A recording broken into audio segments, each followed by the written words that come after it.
Bienvenidos a Historias de Carpintería Podcast, donde buscaremos respuestas a grandes preguntas como ¿dónde empiezo a aprender carpintería? ¿Qué herramientas necesito comprar? ¿Cómo lo han hecho los grandes carpinteros y ebanistas? Encontraremos las respuestas y más con conversaciones llenas de inspiración con los máximos exponentes de la carpintería y ebanistería al día de hoy. Yo soy tu anfitrión, Carlos Cedillo. Nota importante: los puntos de vista y opiniones expresados en este podcast son únicamente los de los invitados y no necesariamente reflejan los puntos de vista u opiniones de Historias de Carpintería, su anfitrión, sus subsidiarias o empresas que representa, así como sus patrocinadores. ¿Qué tal, amigos y amigas de Historia de Carpintería? ¿Cómo están? Espero que estén muy bien. Yo aquí con una gran noticia porque saben que vamos a iniciar ya con la temporada número 2 de Historias de Carpintería.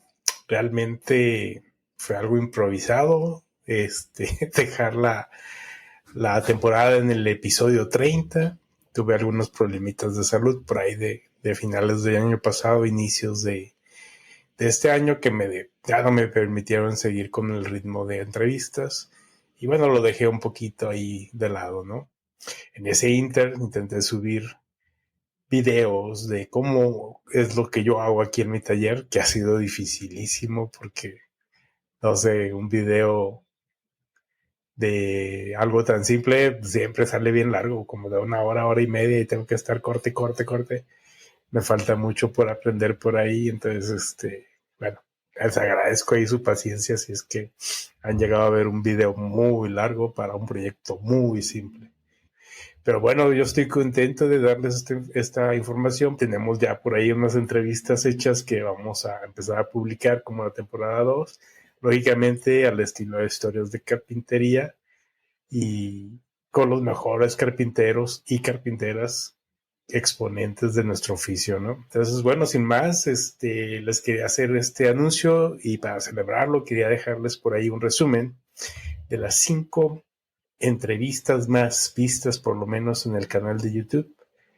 Son las que más vista tienen, entiendo que es las que más han gustado. Voy a hacer algunos extractos de lo más importante de la entrevista para que las puedan ver y calentar motores para la segunda temporada, ¿no? Sin más, amigos, les agradezco. Pronto nos estaremos viendo llenos de entrevistas otra vez por acá. Espero que, como siempre, sean de su agrado y poder ayudar en algún punto con la persona que me da la entrevista a que tú mejores, que sepas un poquito más, que te interese o que te pongas a hacer carpintería. Sin más, amigos, muchísimas gracias.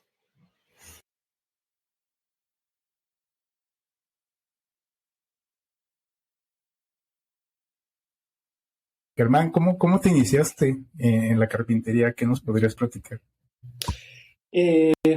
Pues para explicar un poco cómo comencé en la carpintería, tengo que hablar de mi padre, antes que nada.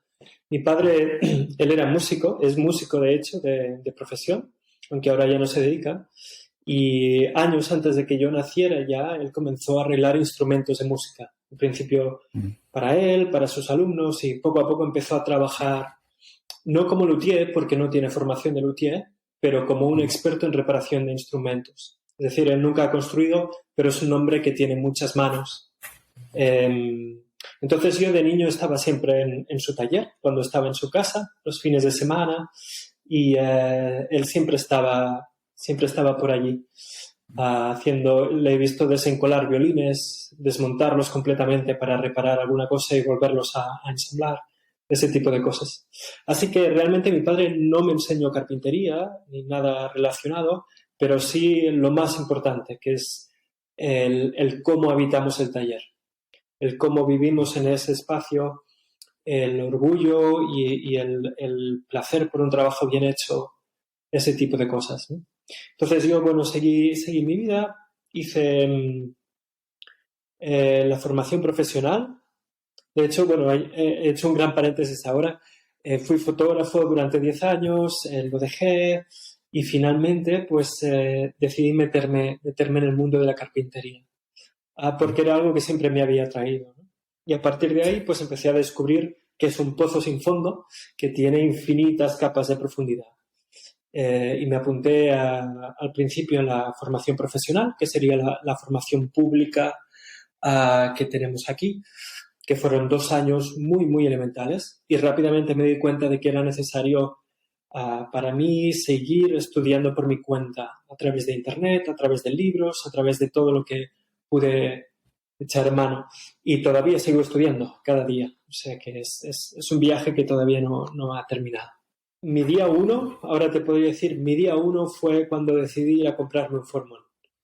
Yo vivía en el centro de Barcelona, en la Eixample, en un piso muy bonito y tenía ganas de empezar a hacerme mis muebles antes de plantearme si quería ser ebanista o carpintero.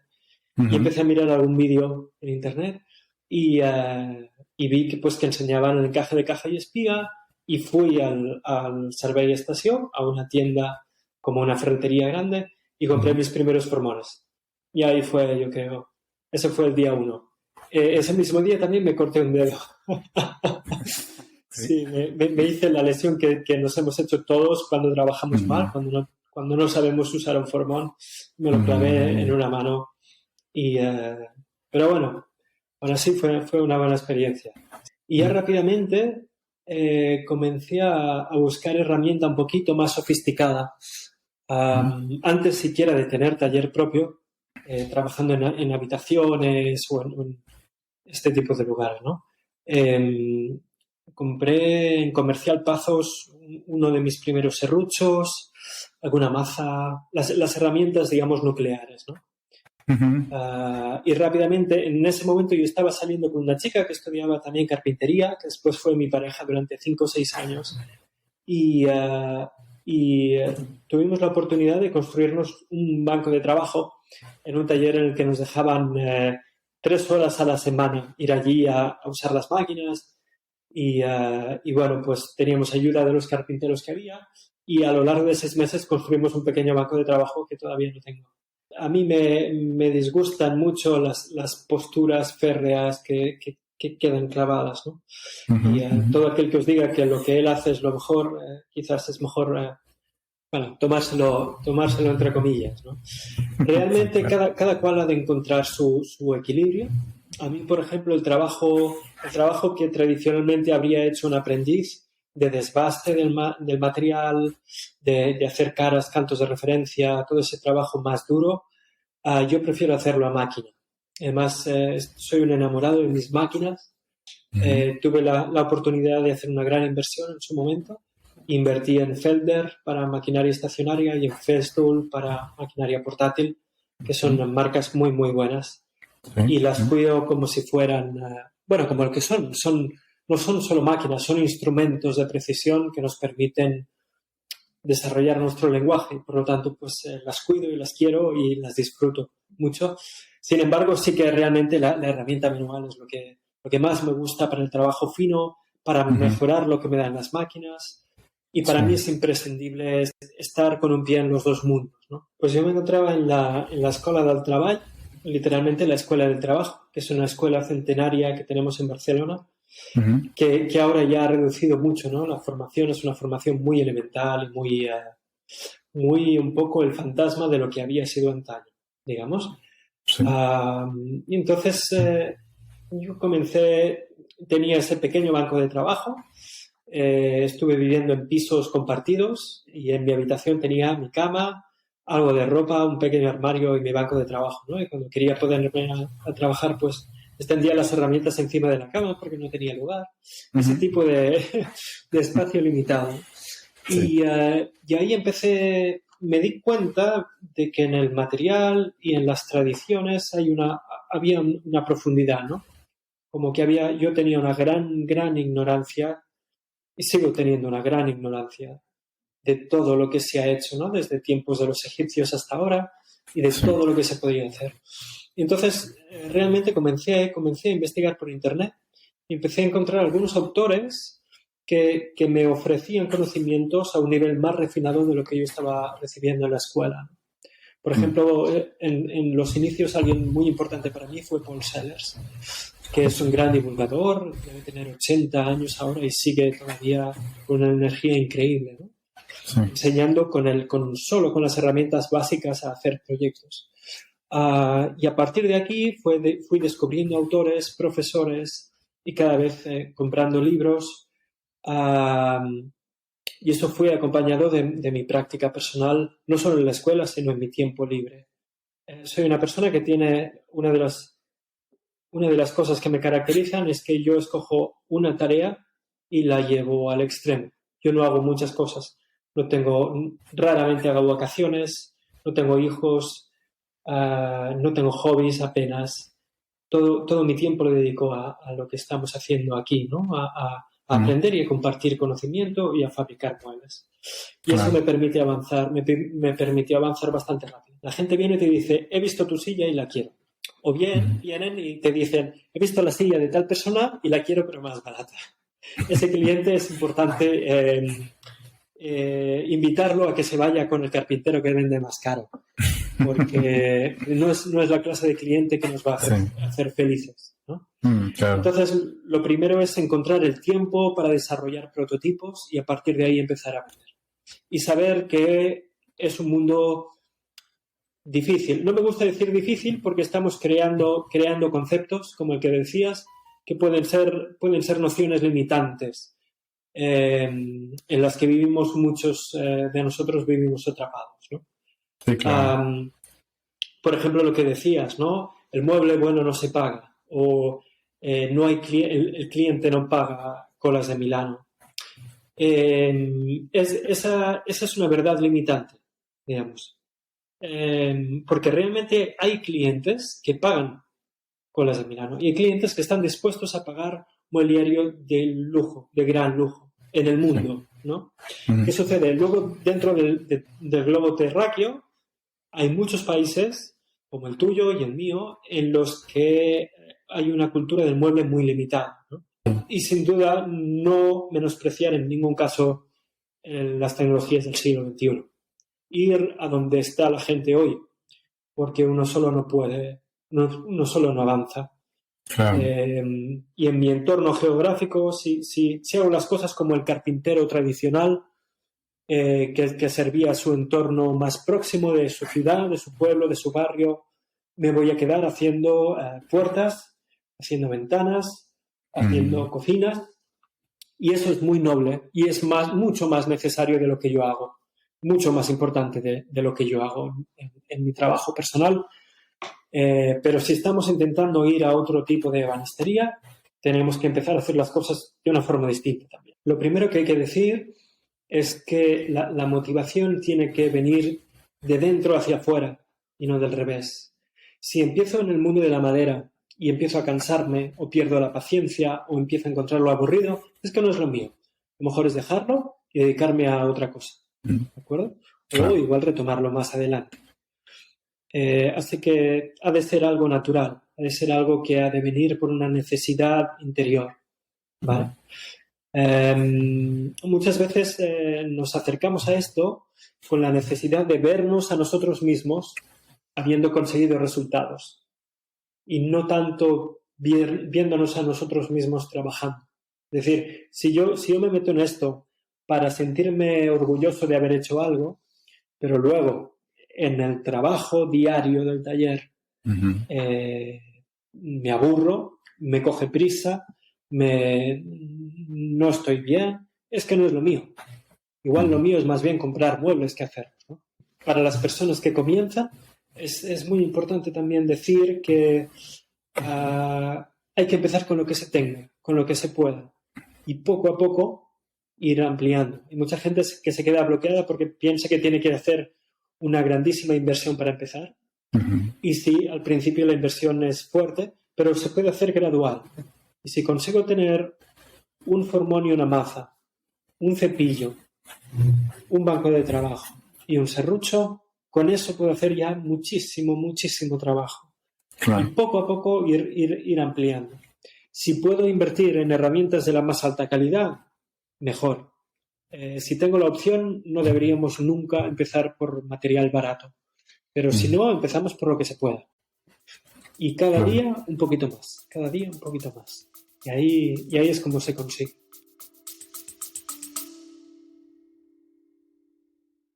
Volveremos después de unas palabras de nuestros patrocinadores. Y ahora regresamos a nuestra entrevista. Bueno, ya hace muchísimos años que estoy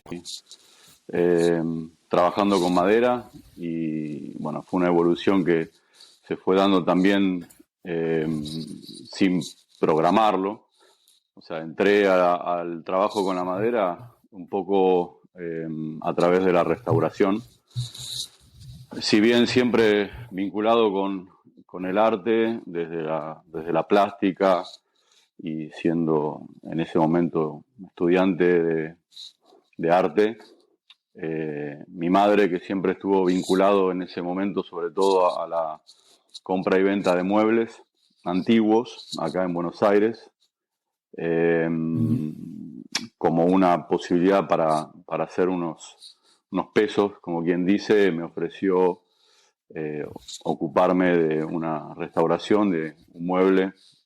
Recuerdo que en ese momento era un mueble bastante complejo, con mucha talla, un mueble italiano, y la verdad que no sabía ni por dónde empezar a trabajarlo, y me mandó a un taller que era el taller que le restauraba los muebles a ella, y ellos me dieron algunas indicaciones y por ahí empecé,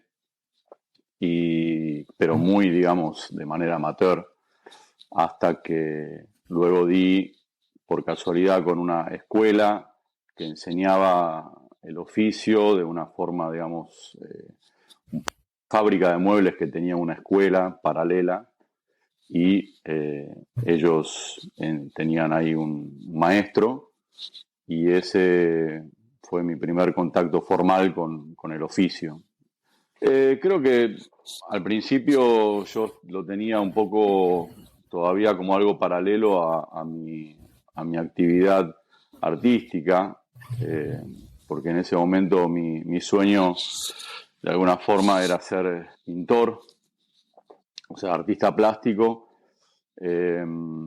Ya había empezado también en esa época a interiorizarme con la tapicería, que es, o sea, hacer tapices, digamos, artísticos, tejer, y al mismo tiempo surgía esta relación con la madera, pero desde un lugar muy constructivo, o sea, muy de la carpintería, y con Blas, de alguna forma hacíamos todo tipo de trabajos.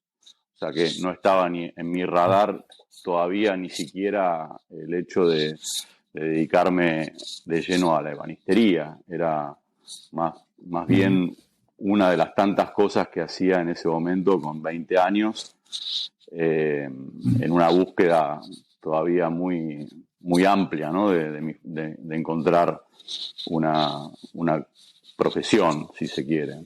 La verdad que era, en vez de tener, no sé si en México se dice living, que es el espacio, digamos, la casa tiene un dormitorio, un living y una cocina, supongamos, un baño.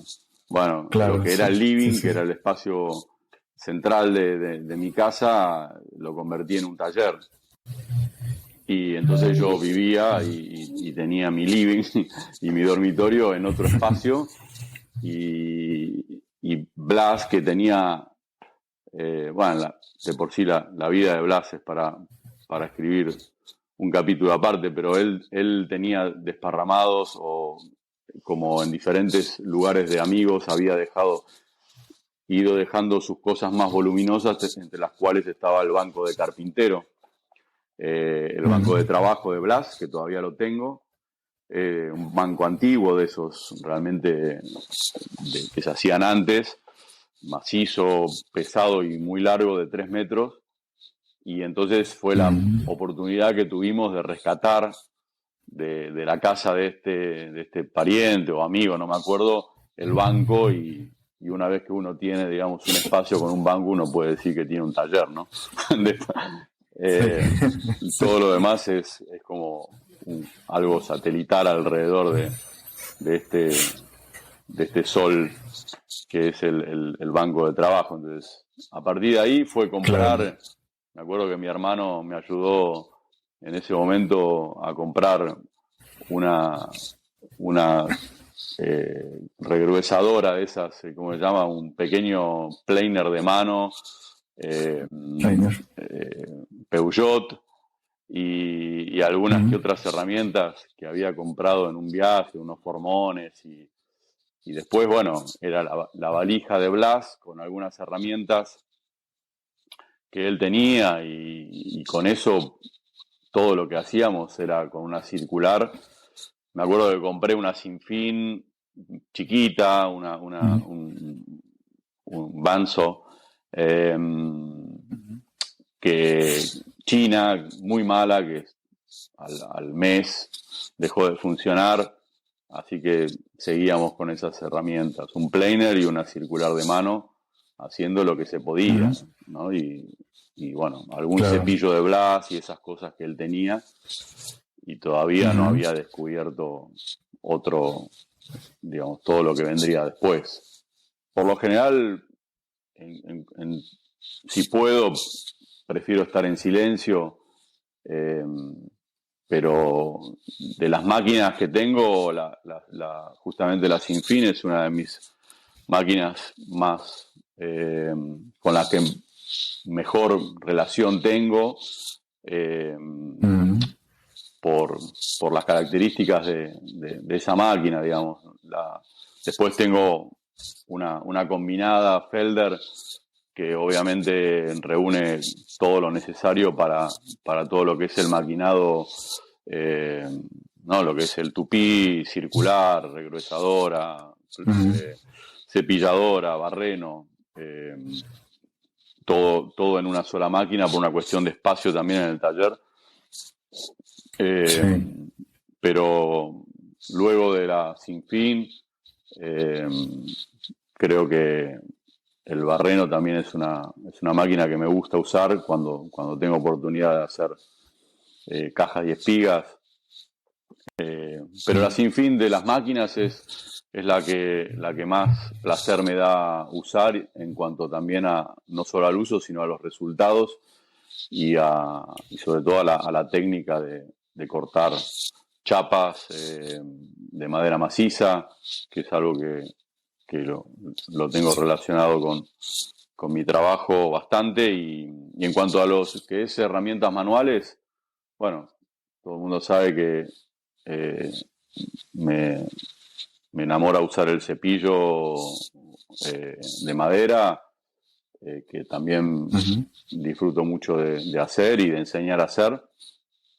Y los cepillos también de otras, bueno, comprados, digamos, de metal, tengo varios, y después, bueno, todo lo que es trabajo manual, lo que tiene de maravilloso todo ese mundo, digamos, de herramientas inacabables que el ebanista necesita tener, nutrirse para usar, quizás es muy esporádicamente o quizás una sola vez al año, pero todas las herramientas me parece que tienen una importancia en su momento, una función, pero el cepillo es el que más me gusta de las herramientas manuales. O sea, hay dos cuestiones. Por un lado, me parece que está la cuestión de la frustración en cuanto a los obstáculos de las propias ganas de uno, de las propias ganas del artesano, de querer emprender cosas, en este caso puntual con la madera, y no saber y no poder lograrlas. Eso por un lado, y por el otro lado, las dificultades siempre presentes, económicas, en cuanto a también querer establecer un progreso firme y constante, y no poder lograrlo porque todo lo que está relacionado con el oficio es y será caro, costoso, y sobre todo para alguien que comienza a tener que no solamente montarse, o sea, rodearse de herramientas, máquinas de calidad, sino también alquilar un espacio que le permita desarrollar una actividad. Creo que tanto en Argentina como en México no es fácil para alguien rentar un espacio y poder tener la seguridad de que va a poder afrontar ese gasto mensual y paralelamente tener que estar equipando ese taller. Como que todo ese comienzo para mí fue sin dudas muy estresante, pero al mismo tiempo lleno de expectativas y de ilusión. O sea que cuando uno arranca algo que lo apasiona, está mezclado lidiar con eso, ¿no? Con esos miedos y con todo lo que significa.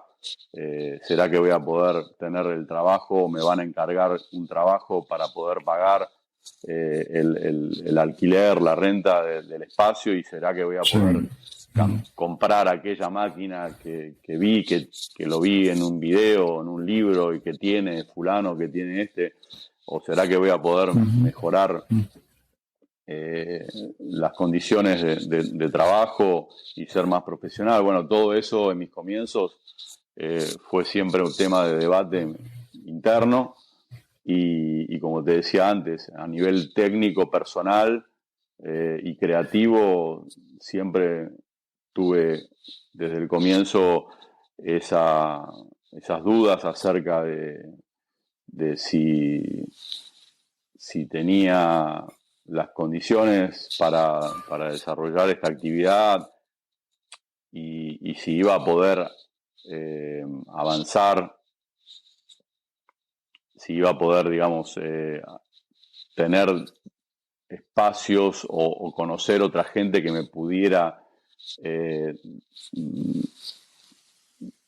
contestar preguntas básicas acerca del oficio, de cuestiones relacionadas con la madera y cuestiones técnicas básicamente, que es lo que hacemos todo el tiempo en el taller. Estamos todo el tiempo solucionando problemas y estamos siempre frente a nuestro propio espejo de cómo lidiar con situaciones nuevas, con problemas nuevos, y ahí es donde a veces me quedaba, digamos, sin respuestas y naturalmente cometía infinidad de errores que en ese momento, bueno, me producían frustración. Creo que esas dos cuestiones en mis inicios fueron como cruciales, ¿no? Hay de todo, ¿no? He tenido la fortuna de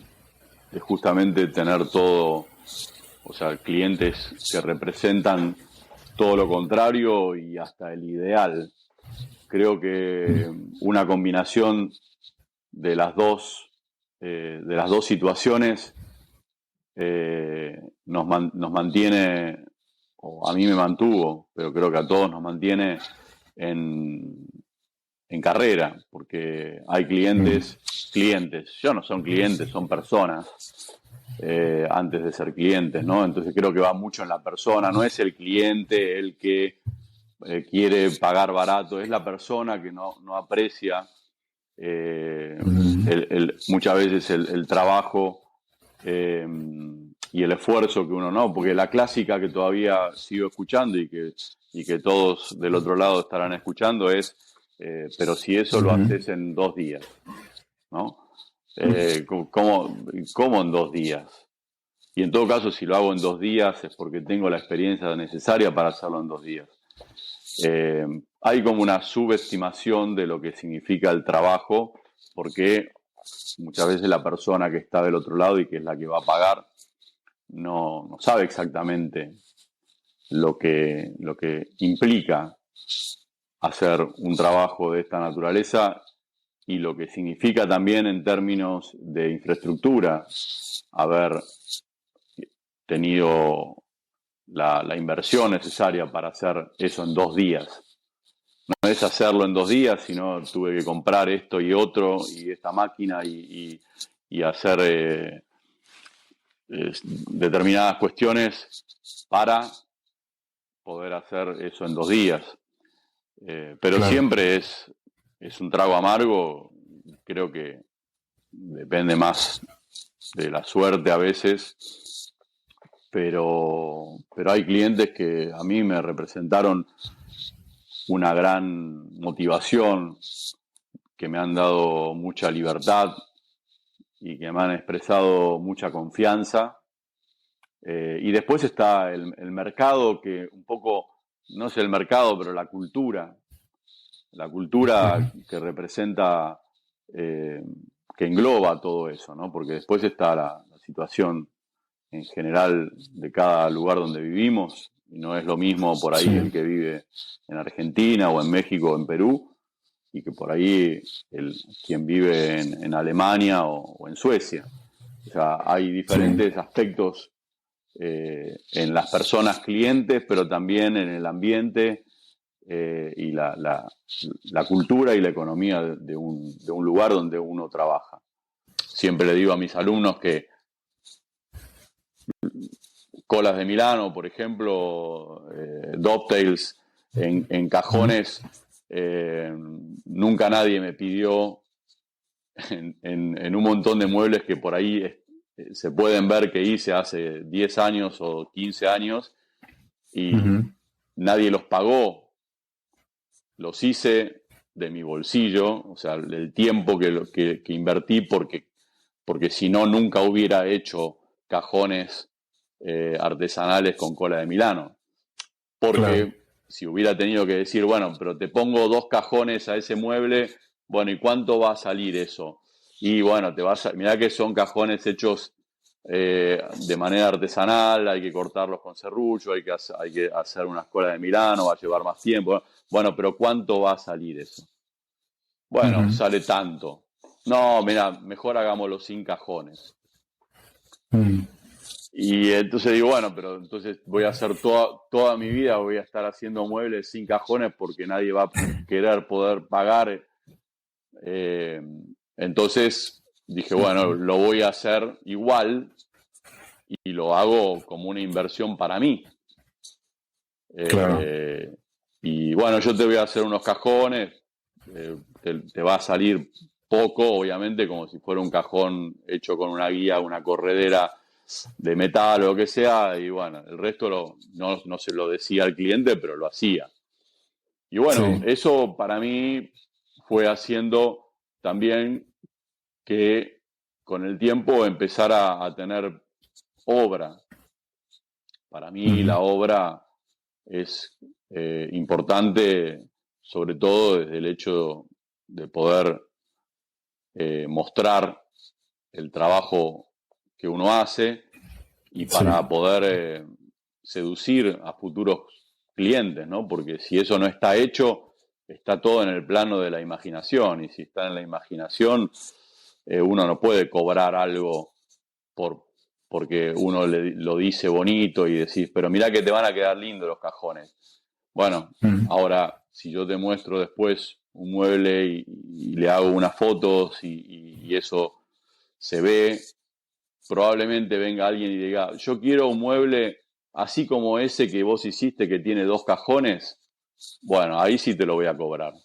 Pero mirá que ese mueble con 2 cajones sale tanto. Sí, bueno, no importa, pero a mí me gustaría ver que tenga 2 cajones. Bueno, eso entonces valió la inversión. Eso valió, digamos, ese tiempo extra de quedarme hasta las 8 o 9 de la noche en el taller haciéndolo por cuenta propia.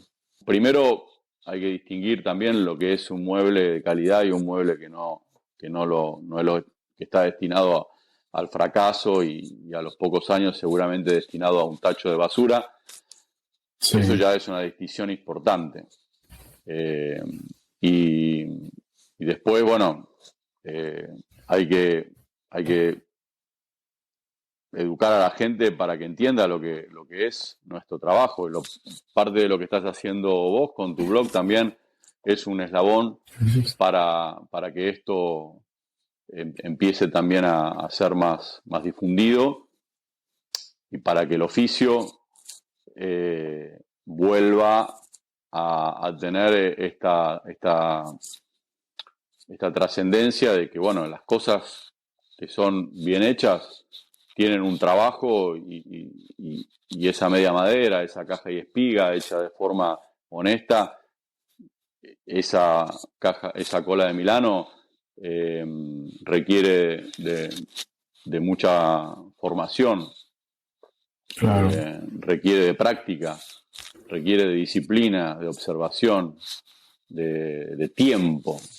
Y Claro. ahí es donde un poco está el intríngulis, ¿no? O sea, la cuestión del tiempo en el oficio, en la artesanía, se volvió un bien muy, muy escaso. Nos rodeamos de piezas todavía que fueron hechas en un contexto donde uno descubre que había muchísimo talento, había muchísima calidad y también había una demanda por ese tipo de muebles y de objetos y que se retroalimentaba mutuamente. O sea, el mercado de alguna forma tenía también esa demanda y había una competencia para ver quién hacía muebles con más calidad, porque obviamente apuntaba a un público más exigente, etcétera. De eso estamos rodeados acá muchísimo, y no solamente en la mueblería, sino también en la arquitectura.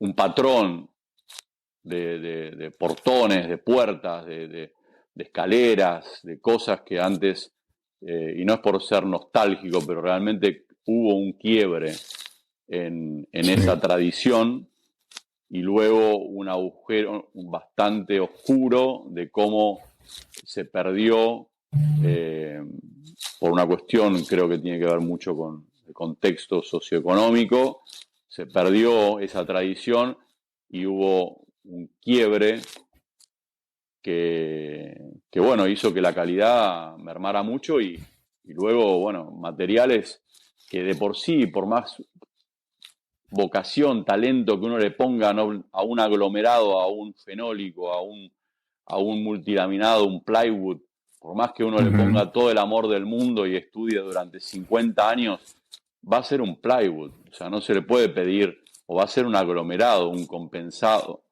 ¿Qué le vas a pedir? Es un material que está destinado al fracaso.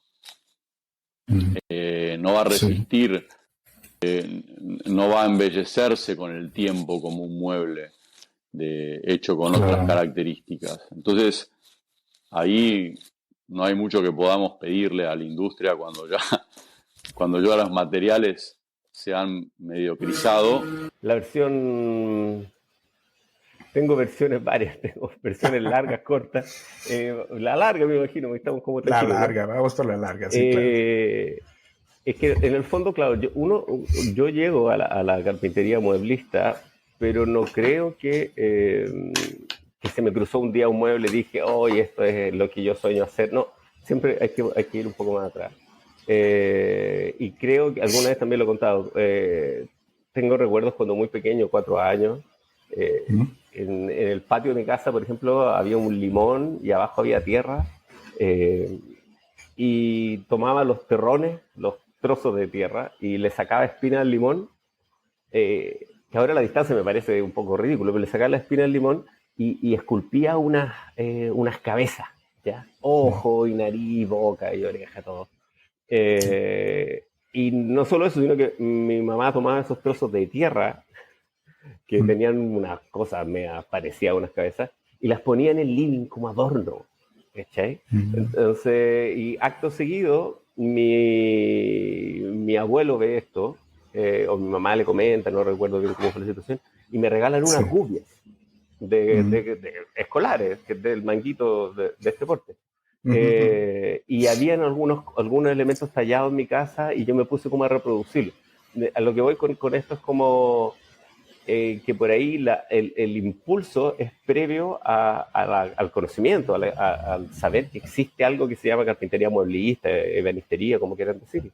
Entonces hay un impulso natural, por así decirlo, de hacer cosas, de modificar el entorno para mejorarlo.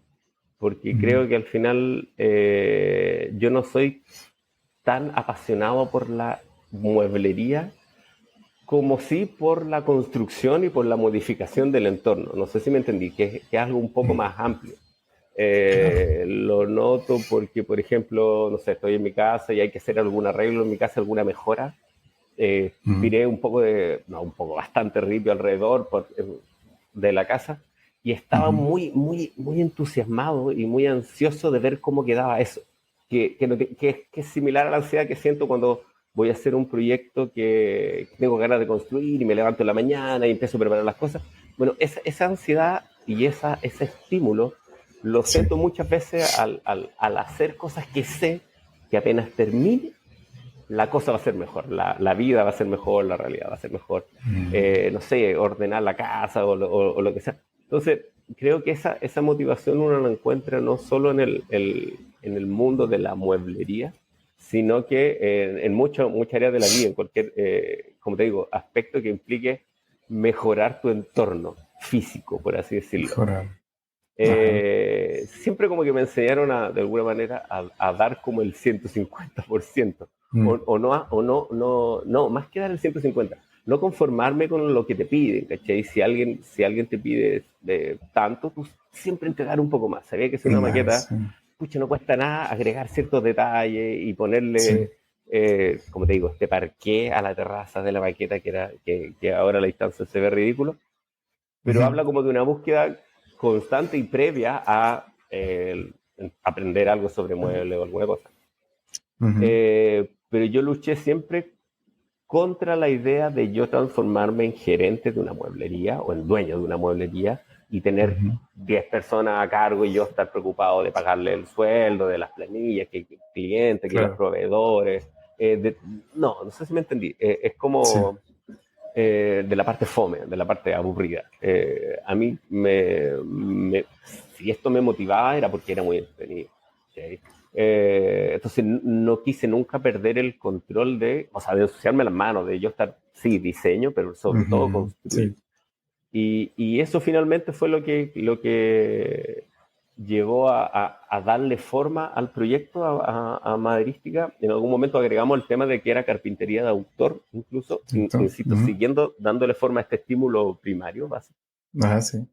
Porque nos pedían muebles que no me interesaban de alguna manera. Nos pedían, bueno, volviendo un poco atrás, en el departamento mi taller era el balcón del departamento, ya que era muy chiquitito, tenía 80 centímetros por 4 metros, 5 metros, pero era muy angosto. Entonces, si alguien me pedía una mesa de comedor, no la puedo hacer, evidentemente. Uno, porque nunca he hecho una, porque yo soy autodidacta, entonces no tenía idea cómo se hace una mesa. Y dos, porque ¿dónde la hago? Entonces, rápidamente aprendí a decir que no lo hago, tampoco vivía de esto, no tenía la necesidad de decir que sea todo. Y en algún momento también llegó un encargo de unos amigos que necesitaban amoblar una oficina para unos computadores, eran varios muebles, y eran en melamina, MDP, con recubrimiento melamínico. Y dijimos, ya, vamos, y fue horrible, el material no me gustó para nada, y fue como, nunca más vamos a hacer muebles con melamina. Y de a poco empecé a decir muchos no, un camarote, una cosa muy... No, un closet, no, que fome. Y empecé a entender que esto se trataba de hacer cosas que a mí me interesaban, nomás, como te digo, como en ese minuto me generaba un ingreso, pero no era mi fuente principal de ingreso, podía darme el lujo de decir que no millones de veces. Lo que pasa es que, de nuevo, la respuesta corta y la respuesta larga. La respuesta corta es que yo hacía render. Me llegaban proyectos de arquitectos o de municipalidades o de otros, los planos, y yo los transformaba en volumen, los modelaba y hacía imágenes 3D o recorridos virtuales. Todo en SketchUp. Que nunca usé 3D Max. Que es como el plywood de los software de diseño. En el fondo es una cosa muy básica, muy elemental, y yo hacía maravillas en SketchUp. Claro. Y lo ofrecía en menos tiempo de lo que le ofrecía mi competencia en 3D Max.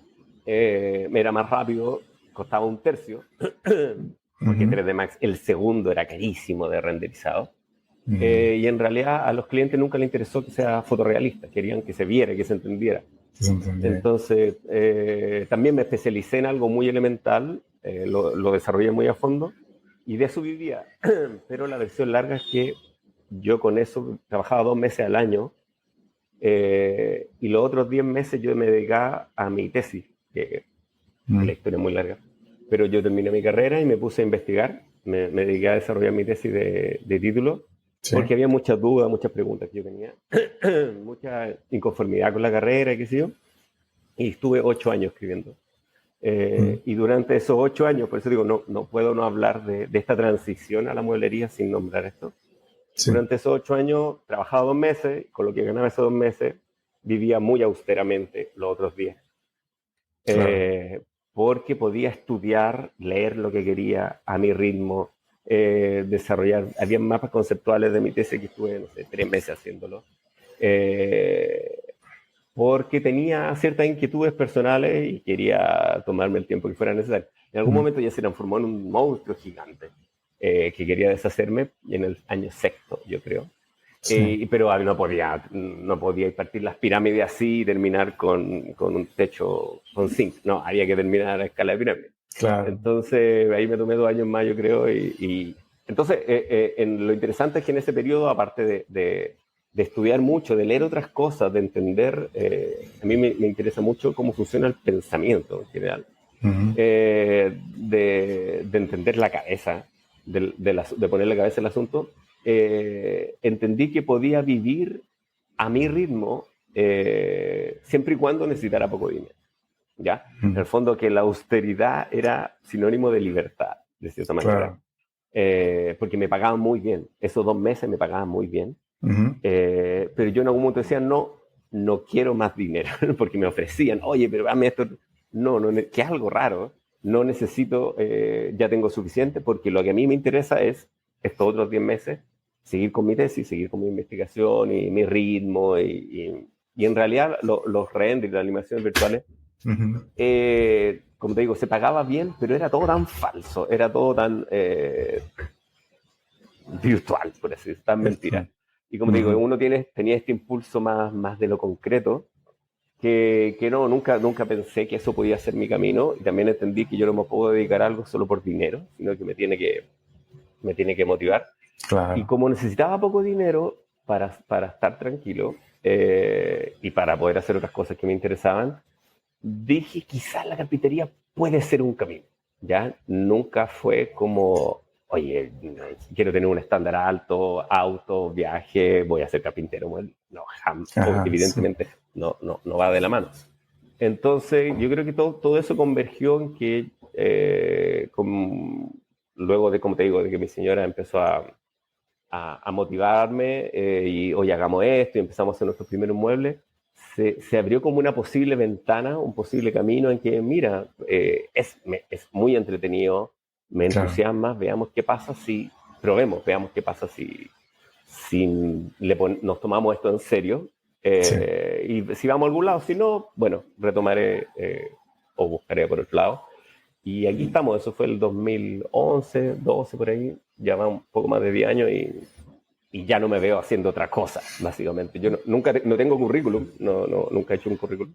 Ajá. De alguna manera, en la escuela llegué a entender que todo era un poco mentira, de alguna manera, que todos los argumentos, cada vez que había un proyecto que presentar, había como que mentir, era como más ser hábil en el marketing de tu proyecto y era mucho más marketing que argumentos. No sé si me entendí.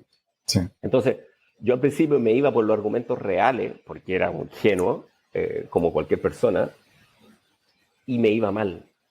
y no lograba enganchar. Y rápidamente, a finales de primer año de la escuela, entendí que esto era marketing y empecé a fingir argumentos y me fue mejor. y rápidamente me fue mejor y me fue muy bien en la carrera. Entonces yo, pero era una tontera, Y yo pagué, aquí la universidad no es barata tampoco. Entonces, al final de la carrera me sentí muy decepcionado, defraudado y un poco estafado por lo que yo había consumido, por así decirlo, por esta educación, porque un arquitecto se titula y no sabe hacer una casa, por ejemplo, algo que lo sabemos solo los arquitectos recién titulados. Tenemos nociones generales de cómo podría yo venderte un diseño de una cosa, pero pregúntame por no sé, algo más específico, no, o por lo menos en general en Chile, quizá en Latinoamérica, no lo sé. Claro. Yo estudié en una de las mejores universidades de Chile, tampoco no le voy a echar la culpa que mi profesor, que tuvo porque hay gente que me dice, oye, quizás tuviste una mala experiencia, no, es de la mejor universidad de Chile. Y algo que uno compara con otro lado. Entonces, mi pregunta de investigación era, ¿por qué los arquitectos son tan imbéciles, básicamente? ¿Ya? Dicho de buenas palabras. ¿Por qué cuando hablo con un arquitecto sé que me está mintiendo? ¿Ya? Sé que... ¿Y por qué un arquitecto no usa argumentos que le causen sentido a nadie más? A nadie más le importa. ¿Ya? Entonces, son como, de alguna manera, lo que opina o diga un arquitecto, recién titulado especialmente. Ojo que después, en la práctica, uno entiende que la cosa no era así. Sí. Es un poco falso, un poco hipócrita, un poco en las nubes, venden humo, son vendedores de humo. Y uno lo nota por ahí a veces en algunos mueblistas o en algunos arquitectos en Instagram. Bueno, así unos vendiendo humo, están vendiendo humo. Y mi pregunta de investigación fue, bueno, ¿por qué los arquitectos hablan de esa manera? ¿Por qué usan esos conceptos? ¿De dónde viene? Y yo, mi hipótesis es que esto tenía que ver con la educación de la arquitectura y me fui a, bueno, ¿por qué se enseña así arquitectura? Y partí en Imhotep, egipcio, Renacimiento, Bellas Artes, y hice una deconstrucción histórica de la enseñanza de la arquitectura, hasta entender por qué la arquitectura se enseña como se enseña y por lo tanto, por qué los arquitectos piensan hasta dónde pueden pensar y no más allá. Y en el fondo es lo mismo que conversamos de las condiciones materiales, que para mí es súper importante, las condiciones materiales de lo que puedes producir. Yo con ciertas herramientas, en mi taller, volviendo a la mueblería, no puedo hacer ciertas cosas. Bueno, conceptualmente y mentalmente también, si tú formáis a las personas con ciertas herramientas mentales, ciertas estructuras mentales, no van a poder salir de ahí. No van a poder pensar fuera de la caja, no van a poder, ni siquiera van a valorar ciertas cosas. Por ejemplo, los arquitectos se titulan siendo expertos, como te decía, en cartones, en proyectos que no hay presupuesto, no hay clima, no hay lluvia, no hay plazo, no hay cliente, no hay capricho, no hay gusto, no hay apuro, no hay constructor, no hay un cliente fregado, nada. De titular. Salí al mundo practicando para un arquitecto que no existía. Sí. Tu único cliente en la universidad es un profesor que es otro arquitecto. ¿Ya? Que eso jamás pasa. Jamás pasa. Tu cliente va a ser un arquitecto con presupuesto ilimitado que tú quieres que te hagáis famoso. Nunca. Entonces todos los arquitectos se titulan y se frustran. Porque tu primer cliente es una señora que tiene derecho a querer su casa azul, ponerle teja, con techito a 2 aguas, con la casa del perro al lado, y tiene todo su derecho de querer eso. Y tú te ofendís como arquitecto y no sabís ni siquiera sabías hacerlo, porque como te digo, no sabéis cuánto vale una teja. ¿Ya? Por ahí dice, oye, pero ¿se podría curvar? Sí, se puede curvar, pero ¿sabéis que con piezas rectas se puede hacer un montón de muebles interesantes? Claro. Entonces, y curvarlo va a subir el costo de producción tanto, va a ser tanto más lento y tanto más complejo, que quizás ese mueble no lo puedas vender. Y ojo, los carpinteros vivimos de la venta de muebles. Si diseño un mueble que me cuesta tanto producirlo, que no lo voy a vender o que voy a vender uno al año, yo no puedo comer, ¿sabes? Claro. Entonces tiene que haber un equilibrio, porque incluso tu hambre está metido en la balanza de lo que llegamos a diseñar. Sí. Ahora, ojo, yo uso mucho la analogía musical. No es que no hayan ideas que vienen de la mente y luego empujo el taller o empujo mi capacidad técnica a resolverlo. Sí, también hay. Pero conversan por último. Hay una conversación. Por ejemplo, siempre doy como te digo, la analogía musical, porque muchas veces un músico compone tarareando, ¿cierto? Sí. Y después ve si el instrumento le da, si le dan los dedos, para hacer esa melodía, quizás la adapta o quizás entiende que no tiene que componerla en guitarra, sino que está para piano, porque puedo separar mis manos 6 octavas y tengo 10 dedos.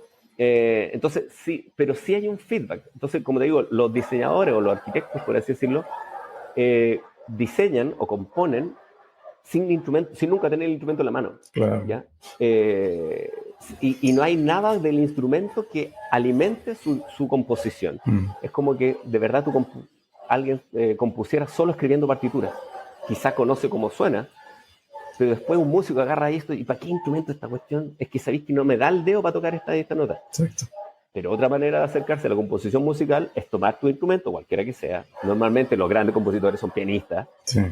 Y componer desde el piano. Y a veces tirar dedo, y los dedos te estaban a tirar ideas. Claro. Y tu cerebro va a tomar esa idea y va a devolver al piano y el piano. Entonces ese feedback entre cerebro y creatividad, ideas y taller o instrumento musical o lo que sea, es básico para cualquier proceso creativo y para cualquier proceso que quiera llegar a puerto, ¿ya? Porque AutoCAD tiene precisión infinita, o sea, un desgraciado le puede hacer zoom todo lo que quiera a AutoCAD y decir que el muro va a tener 25.324795 centímetros de espesor.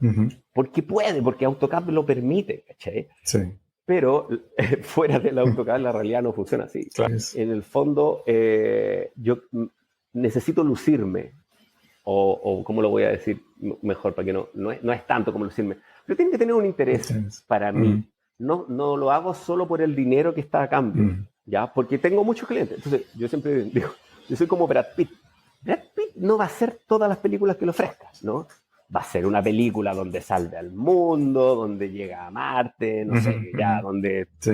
Bueno, mis muebles tienen que ser un poco eso, tienen que permitirme mostrar de lo que soy capaz, o por último, que sea interesante hacer, que sea entretenido, que me dé gusto sacarle una foto. Por ahí alguna vez me traicioné, llegó una señora, me golpeó la puerta del taller, me pidió un mueble que yo, pero estaba ahí ya. Cara a cara es difícil decir que no, a mí me cuesta más. Entonces ya, bueno, que si yo hice un mueble que jamás, Carlitos se va a acordar, que jamás le saqué ni le sacaría una foto, y fue como, no yo no puedo hacer esto. Porque no, yo creo que ya quedó claro, no es solo por dinero esta cosa. Entonces, claro, un mueble que uno se siente orgulloso, y de repente hice un escritorio para la pandemia, me acuerdo, y lo terminé, que me demoré mucho porque fue pandemia entre medio, y era un mueble muy complejo, y era muy caro, entonces me tenía que quedar muy bien, y terminé y dije, lo vi, ¡ay, qué bueno mi trabajo! ¡Ay, que tengo así como... es un lujo lo que tenemos como trabajo los mueblistas. Hay gente que trabaja en la urgencia de un hospital, que trabaja, no sé, tramitando leyes, sacando gente de la cárcel, o no sé, tienen decisiones reales, importantes. Nosotros no pasa nada, si yo me equivoco no pasa nada, así que una pata no vale nada, los costos son más económicos, no pasó a llevar a nadie. Entonces, siempre he entendido que vivir de lo que vivimos, los mueblistas, igual es un cierto privilegio, es muy lúdico, es casi un juego esto. Claro. Yo hago 3 o 4 encastres y con eso tengo. Y puedo hacer muchos muebles con 3 o 4 encastres, y también puede ser. ¿Ya? No necesitamos, y de nuevo, Internet, estamos tan bombardeados de tanto estímulo y de el Rainbow Joint, que es una cosa ya, una escuela de Milano en diagonal. Sí. Digo, ¿para qué? Claro. O sea, sí como una proeza, pero de nuevo, ¿a quién le estáis hablando? No se estresen, no hay que estresarse por eso. Claro. Fantástico que alguien tenga el tiempo y la dedicación para hacer eso. Pero como digo, ya lujo, ya privilegio es vivir de esto. Vivir de esto, que sea tu preocupación, tu oficio, tu quehacer. A ver, yo ahora tengo 2 hijas, pero ahora estamos en una etapa distinta de mi vida profesional, por así decirlo. Estamos como en una burbuja que va a reventar pronto, pero sigo en una burbuja. Pero yo desde que partí, por ejemplo, no iba a trabajar sábados y domingos, salvo cuando ya empezaron los cursos. Pero yo partí y ya tenía familia, que es mi pareja, mi señora, y ya no puedo estar en el taller hasta las 12 de la noche, un día domingo, y no sé. Siempre hubo, de todas maneras, una idea de que si esto es profesional y yo quiero demostrarme que puedo vivir de esto, tiene que ser en un horario de trabajo, por ejemplo, ¿ya? Entonces, el trabajo, y esto implica levantarse temprano, y llegar a la hora que corresponde, aunque no tengo un jefe, pero a la hora que corresponde al taller, y trabajar hasta la hora que corresponde la tarde. A veces uno puede estar un poco más cansado, te puede ir un poco más temprano, a veces puede haber algo que quieres terminar y no dejar inconcluso, y te vas ligeramente más tarde, pero el respeto por el horario laboral para mí fue básico, porque mi señora, en ese minuto, no teníamos hija, pero también tenía un trabajo, y bueno, después nos conocemos, nos juntamos en la casa y seguimos una vida, y el fin de semana hacemos cosas. Entonces también siento que hay por ahí mucho gente empezando, es como día domingo aquí en el taller, día sábado aquí en el taller, oye, aprovechando que es de noche para que... Sí. Y no sé cómo lo hacen, porque sí, nos apasiona, nos gusta, pero no es la vida. Ya la vida es un poco más corto, y es más difícil, un poco más difícil que... Después vinieron nuestra hija, primera hija, y yo me tomé, por ejemplo, postnatal, voluntario, tomé a mi hija a los 8 meses, cuando mi señora ya tenía que volver a su trabajo, y bueno, yo me quedé con ella voluntariamente hasta el año y algo, que ya pudo ir a la sala cuna, al jardín. Entonces también hay que entender que uno tiene que hacer esas cosas. O sea, no es que hay que entender, pero a mí me ha funcionado así. Hay que hacerse estas pausas, y en esa época yo trabajaba, llegaba mi señora a su trabajo y yo iba a adelantar algo al taller en cierto horario, pero es un malabarismo esa cosa, ya no es fácil, pero siempre respetando el tema de que igual es solo tu trabajo, ¿ya? Tiene que ser suficientemente productivo en horario laboral. Eso lo hace un trabajo, ¿ya? Si no es una tortura o si no es otra. Si no es suficientemente productivo en un horario laboral sensato, vaya a pasar a llevar a alguien. ¿Ya? De hecho, nosotros ahora tenemos 2 hijas y no tenemos más hijas porque merecen tiempo, necesitan tiempo.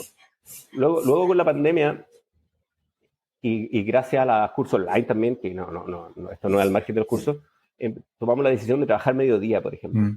Y en las mañanas trabajo y en la tarde con las hijas, o ir turnándose.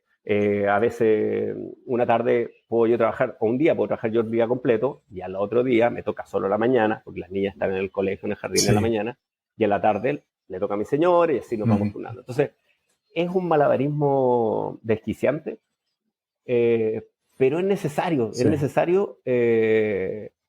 porque de todas maneras yo lo que estoy tratando de demostrarme es que se puede vivir del oficio, se puede vivir del ejercicio del oficio. En la diferencia, el tema de la calidad y la simpleza, y no perder el norte, que tu norte es un mueble, si tú quieres vivir de la carpintería. Si tú quieres ser TikToker, es otro. Yo no sé qué hacer ahí. Pero si tú quieres vender muebles y vivir del oficio, tu cliente es un tipo que necesita un mueble y que le gustan los muebles, no le gustan los carpinteros. No sé si me entendí. Y todo quizá el tiempo que estáis gastando en alardear en un reel de cómo le ponía el masking, es energía que no apunta para lograr vivir del oficio. Sí, podéis ser un referente, qué sé yo, influencer, lo que sea. Entonces, para mí la calidad, el paso a paso, y no olvidar que lo que hacemos son muebles, de nuevo, la analogía musical.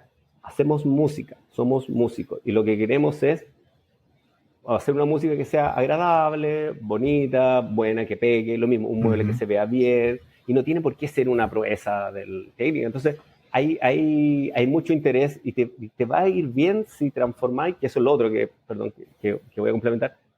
No te quedes con el primer esquema, porque una mesa es una raya y 4 rayas para abajo, ¿cierto? Entonces a veces el cliente te va a llegar con eso, te va a llegar con un esquema, porque el cliente no es diseñador, y no sabe, tiene una idea más o menos general, pero tú no puedes construir el esquema, no construye el esquema del cliente, ¿ya? Tú eres el profesional y le podéis dar una vuelta a cada arista, canto, puerta, tirador, borde, dimensión, espacio lleno, vacío de ese esquema. Y eso es propuesta para ti, ¿ya? Entonces yo soy creo que también lo comento en uno de mis cursos, yo no sé lo que es bonito, pero sé lo que me gusta, ¿ya? Y en el fondo voy haciendo, no me sale bonito al principio, a nadie. Bueno, quizás sí, hay gente que tiene una raya hermosa, pero no, a mí no. Y soy más normal. Entonces, hago un mueble y normalmente se queda feo como el del cliente. y después lo trabajo. Yo trabajo en SketchUp normalmente, y voy complementando con lápiz, porque a veces es más rápido el lápiz, y trabajo propuesta, y en realidad hay un espacio para desarrollar propuesta en algo que parecía un esquema gigante. Ya nosotros tenemos una mesa que es muy simple, es la mesa Andrés, que es una tabla con 4 patas, pero lo decimos un poco como broma, pero una vez que eso parece una mesa, seguimos trabajándola 3 días más, para que se transforme en la mesa Andrés, porque la mesa Andrés no es una tabla con 4 patas, y tiene que ver con el canto, con el perfil, con el ángulo que le dimos, con la cantería, y ese nivel de detalle hace que sea más interesante como objeto, lo vuelve que como consumidor también sea más interesante, porque hay un montón de detalles que como carpintero son simples de agregarlos, ¿ya? Y vuelve el objeto más atractivo. Y si el objeto más atractivo va a ser un mejor producto, porque yo necesito venderlo, no simplemente que exista. ¿Ya? Si yo hago el esquema, lo que existiera, ¿ya? Pero tengo que convencer a ese tipo que me pague lo que yo quiero. Entonces, si yo agrego detalle, trabajo los detalles, aunque sean simples, aunque sea darle un angulito, aunque sea redondear una esquina, ya voy a lograr que sea un objeto de interés. Hay mueblistas que a mí me gustan mucho, que no hacen nada del otro mundo, pero normalmente viven de hacer muebles, y que agarraron una cama y venía el larguero, venía la pieza acá, y decidieron que esta pieza pasa un poquito, que esta cama, que este travesaño se redondea, que este va biselado, y con 2 gestos, y la foto es maravillosa, transformaron una cama en un objeto. A ver, yo comencé con la carpintería hace mucho tiempo, hace más de 20 años, haciendo cosas para mí, para mi casa, para mis animales. Yo tenía animales, pero luego más o menos, o sea, lo fui dejando, ¿no? Y como hace unos 10 años ya, comencé a decir, dije, pues yo creo que las cosas se pueden hacer mejor de cómo las hago. Entonces empecé ahí a buscar información, sobre todo en redes y tal, porque yo vivo en un pueblo pequeño y no hay mucho donde, ni cerca, ¿no?, para buscar. Y poco a poco fui conectando a través, por ejemplo, de una página que hay de Foromadera en español, porque tampoco hay mucho en español. Y a raíz de ahí, pues conocí a un artesano en Madrid y di unas pequeñas clases. Y a partir de ahí empecé a, básicamente, trabajar todos los días en el taller, y básicamente así. Luego ya conseguí hacer unos cursos con Garrett Hack en Alemania, y porque lo que quería era como, vi su trabajo y dije, yo quiero hacer algo parecido, ¿sabes? Quiero ese nivel de calidad, y bueno, a partir de ahí empecé a ir generándolo, sobre todo aprendiendo, ¿no? Es más que autodidacta, y con pequeño apoyo de cursos cortos. En principio son herramientas manuales. De vez en cuando me regalaron hace poco un cepillo regrueso, y tengo ya desde hace tiempo una pequeña sierra de mesa, pero que es todo tan impreciso que básicamente en el 99% de las veces no lo uso, lo utilizo para hacer cosas para casa, o si tengo que, por ejemplo, el cepillo regrueso lo utilizo más cuando necesito serrín para echarle a mis gallinas, que para sacar tablas, porque me cuesta más preparar el cepillo para que funcione bien que hacerlo a mano. Oh, man. Interesante. Y uno pensaría que es al revés. Uno pensaría que tal vez las herramientas eléctricas ya vienen perfectas, ¿no? Casi para calibrarse y todo. Esa es yo, por ejemplo, mira, con la sierra de mesa que tengo, fue uno de los motivos de empezar a hacerlo todo más a mano. Porque es una sierra de mesa, no es muy barata, pero tampoco es muy cara, y en cuanto la intentaba ajustar, era como, mira, me cuesta más ajustarla cada vez que voy a hacer un corte, me volvía loco. Entonces dije, tengo que buscar otra forma de hacer algo más preciso. Sí que es verdad que hay cosas que o sea, como que incluso trabajándolo en bruto y dejando las piezas siempre son una gran ayuda, y yo no estoy en contra de las máquinas, simplemente que al final, joder, las máquinas cuesta tiempo ponerlas para que funcionen bien, tienen que ser de calidad, y si son de calidad son excesivamente caras. Sí. Y al final era como, venga, vamos a trabajar a mano y ya está. Además, el taller está pegado a mi casa, entonces si me pongo a utilizar las máquinas por la noche, despierto a toda mi familia. O sea, que es como... Y yo tengo un horario un poco disperso. No trabajo de 8 a... ¿Sabes? Sino que de 8 a 3 sino que lo mismo estoy trabajando a las 12 de la noche o a la 1 de la mañana, ¿sabes? Y de todos tus trabajos que vemos en tus páginas de internet o en tu canal de Instagram, ¿cuál ha sido tus favoritos? Si puedes mencionar algunos. Pues tengo básicamente dos. Uno lo tengo yo en mi casa y otro lo tiene una clienta. Uh-huh. Y el que tengo en mi casa es una cómoda de cajones que tiene los frentes de los cajones en nogal. O sea, la pieza está básicamente hecha en nogal, Uh-huh. roble y arce rizado. Es una cama que yo la llamo, una cómoda que yo la llamo, ¿cómo la llamo? La cómoda A. Soy, bueno, un poco ácrata, entonces para mí la letra A es una letra interesante. Uh-huh. Y luego tengo otra pieza que es probablemente la primera pieza que cuando realicé y la cambié de a un sitio, mi taller tiene mucha humedad y la llevé a un lugar como es Madrid con muy poca humedad. Y la primera pieza que no dio absolutamente ningún problema, que está 3 años después de haberla hecho en el sitio con muy poca humedad, está perfecta, los cajones funcionan perfectamente. Entonces es una pieza como que tengo ahí muchísimo cariño porque si veo a la clienta es como, qué maravilla. Uh-huh. Y es una cómoda que tiene 2 cajones, tiene puertas, tiene 2 cajones, o sea, es una cómoda, es un aparador. Tiene 2 cajoncitos de nogal en el medio y 2 cajones de arce rizado. No me acuerdo qué nombre le puse ahora mismo a esa pieza.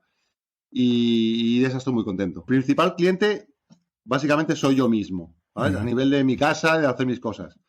Luego, como decía una vez un ebanista, bueno, yo creo que es de Madrid, Frank Bushman, hablaba de 3 tipos de cliente, ¿no? Está la primera generación, segunda generación y tercera generación. La primera generación es la familia. Uh-huh. Y los amigos más cercanos. Segunda generación es los amigos de la familia y los amigos de los amigos. Y la tercera generación de clientes son aquellos que no conoces absolutamente de nada. Uh-huh. La última, que son los más interesantes, evidentemente, tarda mucho en llegar. Y no es algo constante, ¿sabes? Uh-huh. Entonces, yo he tenido clientes, ahora ya tengo algunos clientes, principalmente en Estados Unidos, Inglaterra y Australia. Que es donde han ido principalmente mis piezas. Y luego, amigos de familiares y gente así. Es muy difícil conseguir que la gente valore, digamos, el trabajo. Además, en el mundo hispano, por lo que yo veo, es Uh-huh. todavía más difícil. Porque en el mundo anglosajón tienen quizá más cultura de la madera. Sí. ¿Sabes? Uh-huh. Y lo valoran más. Y también tienen más dinero, habitualmente. Pues, digamos, lo bueno y lo malo de tener el taller pegado a casa. Uh-huh. Yo, por ejemplo, si empiezo a trabajar, intento trabajar, ¿no? Empezar a trabajar, tengo que llevar a mis hijos al colegio, a veces lo lleva mi mujer, también gracias a mi mujer, Uh-huh. eso lo tengo, o sea, es clarísimo, porque digamos es el soporte económico principal de la familia. Uh-huh. Y trabajando, pues eso, trabajando en el taller, parando para hacer comida, luego ir a buscar niños, volver a casa, seguir trabajando, como cada hueco que tenía Uh-huh. libre de mi familia y de mis otras obligaciones, porque antes también tenía animales, tuve que dejar los animales y dejar la huerta y demás, porque no da la vida para todo. Uh-huh. Sí. Y tener el taller al lado. Y pues lo mismo, a lo mejor estaba dando acabado a la 1 de la mañana, o estaba preparando piezas a las 12, cuando ya se ha ido todo el mundo a la cama, pues yo seguía trabajando. Uh-huh. Un poco complicado. Sí, sí se ve. Suena bastante complicado. Qué bueno. Pero bueno, yo creo que como casi todo el mundo, ¿no? Que acaba, joder, volviendo a trabajar y tener una familia y demás, siempre es complicado. Sí, es difícil encontrar el equilibrio, ¿no? Como bien dices. Y luego tienes que tener tu tiempo de descanso también, porque si no, ¿cómo Claro. te renuevas? ¿No? Pero bueno, sí que es verdad que yo antes había habido una época muy, muy importante en la que era tan la pasión por la madera Uh-huh. que te vas a la cama diciendo, ojalá que quiero ya que salga el sol y ponerme a trabajar otra vez. ¿Sabes? O sea, era una cosa también pasional, ¿sabes? Sí. Necesito trabajar esto, ¿vale? Mi principal consejo es que hagan lo que puedan, que trabajen con la madera, con las herramientas y con lo que puedan, Uh-huh. que se frustren lo que necesiten, pero si les gusta, al final van a encontrar la forma de hacerlo. Entonces no es imprescindible tener las mejores herramientas, no es imprescindible tener más que madera. Uh-huh. Yo empecé hace 25 años, con un formón, una sierra de arco hecha por mí y con una hoja además era una hoja de sierra de metal, uh-huh, y madera. Entonces, es como con lo que haya. Y vas trabajando, al principio las cosas salen muy, muy feas para lo que es lo común, ¿no? Uh-huh. Es un poco como le diría a los niños, ¿no? Los niños empiezan a trabajar con cualquier cosa disfrutando de lo que están haciendo y sin buscar mayores objetivos, ¿no? Simplemente jugando con ello, ¿no? Uh-huh. Pues yo creo que es un poco parecido. Trabajar con las manos puede ser muy frustrante porque de repente no eres capaz de conseguir lo que tiene la cabeza, uh-huh, pero lo vas dejando y vas haciendo cosas y al final, pues, y constancia, mucha constancia, y si ven qué es lo que más les gusta o lo que desean hacer, uh-huh, buscar información y al final la gente cuando quiere conseguir algo se busca la forma de conseguirlo, ¿sabes? Y bueno, preguntar, no dudar en preguntar a nadie, aunque te puedan, ya hay mucha gente que me pregunta, hay algunas personas que les puedo responder, otras no les puedo responder. Preguntar, que el no siempre lo tenemos, uh-huh, y hay que ir a buscar el sí y que preguntar a la gente, oye, ¿qué dudas tengo con esto? ¿Qué cepillo me puedo comprar? O con ese cepillo, evidentemente hay lugares donde la herramienta es imprescindible, sí, para determinados acabados, para determinados trabajos, pero para empezar, cualquier cosa. La ferretería al lado tiene formones y tiene sierras perfectamente válidas, uh-huh, para hacer proyectos y que sobre todo no se comparen con lo que hacen los demás, ¿sabes? Porque si te empiezas a comparar con lo que hacen los maestros, la gente que ves en las redes, sí, pues te acabas hundiendo. Uh-huh. Entonces es como, yo estoy aquí, hago esto y es maravilloso. Claro. Y cada uno hace lo mejor que puede, ¿sabes? Seguro. Mira, a mí siempre me llamó la atención el tema de la carpintería desde bastante chico. Más que nada, el tema de hacer cosas con las manos, ¿no? Siempre tuve... Mi padre, por ejemplo, es una persona que le gusta hacer de todo y siempre tuvo herramientas. Entonces, desde chico, siempre tenía un lugar donde había herramientas. Había un serrucho, de repente un taladro, cosas básicas, pero me crié desde pequeño utilizando herramientas.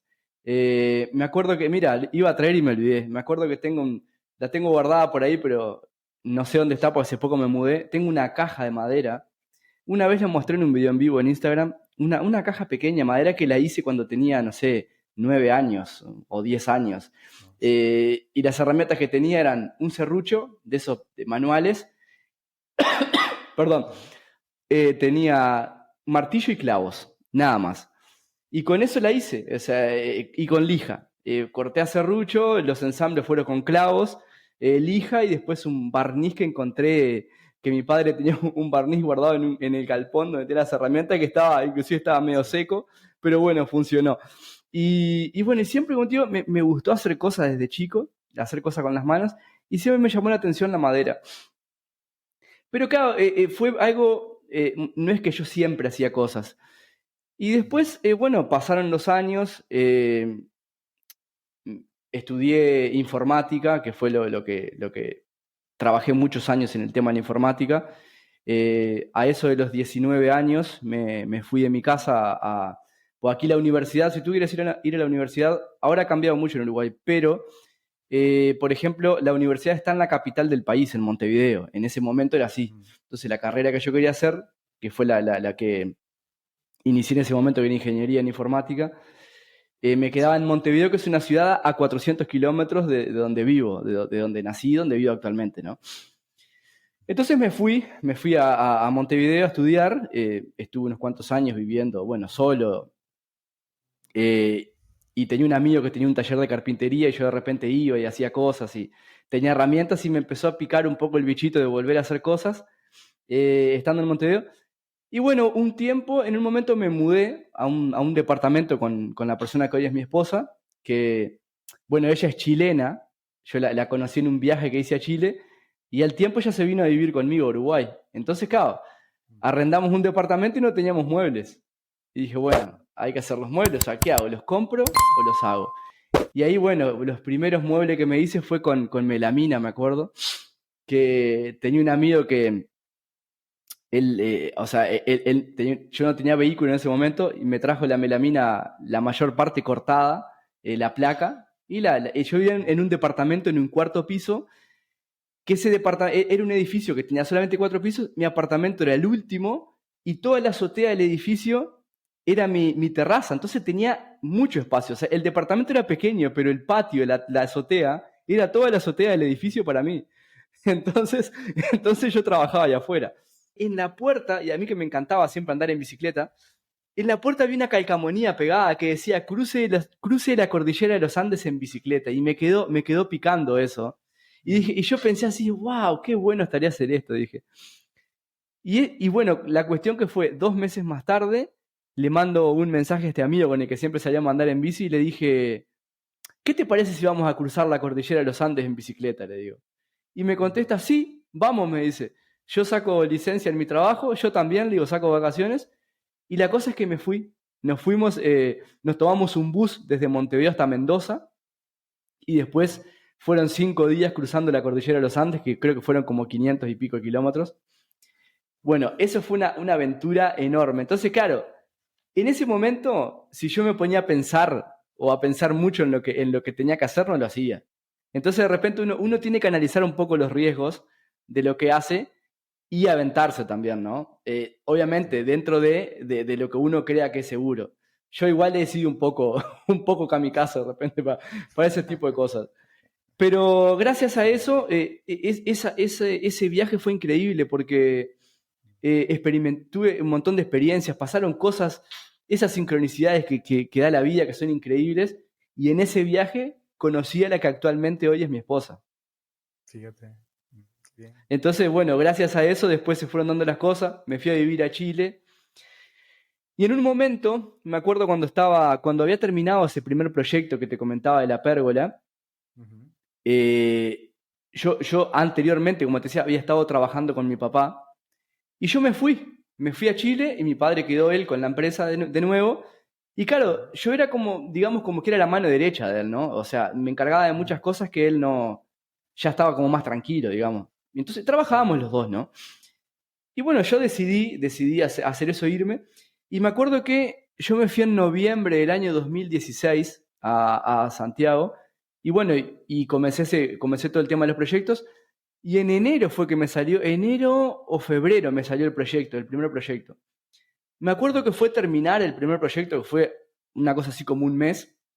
Sí. Y mi papá tuvo un accidente bastante grave acá, en Uruguay, que me tuve que venir. Me acuerdo en ese momento mi esposa estaba embarazada, y me tuve que venir, o sea, dejé todo el proyecto que yo tenía en Chile, lo dejé abandonado, y me vine a Uruguay, bueno, a estar con mi papá porque estaba... Realmente, o sea, fue un accidente muy grave que tuvo.